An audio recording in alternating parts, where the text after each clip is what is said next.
First then to one of the two big public disputes that dominated transfer deadline day. Saido Berahino has vowed never to play for West Brom again under chairman Jeremy Peace. His threat came after the club refused to sell him to Tottenham. Spurs tried and failed with 4 bids, the latest coming shortly before the 6 o'clock deadline, and it's led to accusations from Peace that Spurs have unsettled Berahino and that West Brom have been left to pick up the pieces. We understand the England striker had expected to be allowed to leave after submitting a transfer request.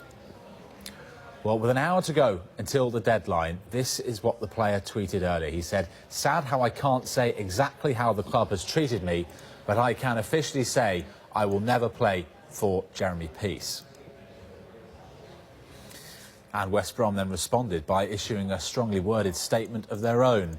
Jeremy Peace said this: "We have a key player who has been very unsettled by antics which were designed to get him out of our club cheaply.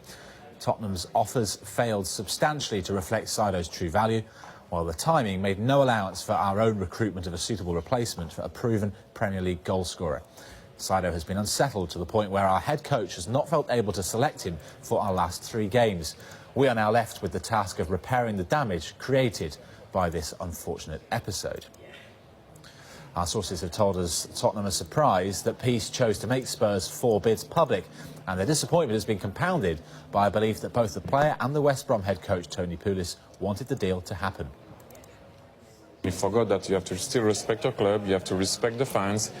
Whatever goes on in some offices, sometimes in some training grounds, should stay there.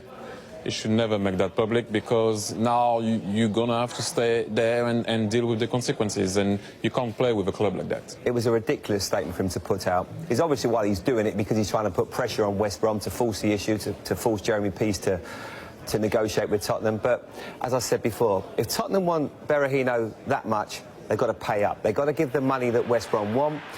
If not, he's going to have to stay, and he's going to have to be a West Brom player. To behave like that, it's appalling. You can't do that. I mean, to say you're never going to play for West Brom again, what are you going to do for 6 months? You've got to play some football somewhere.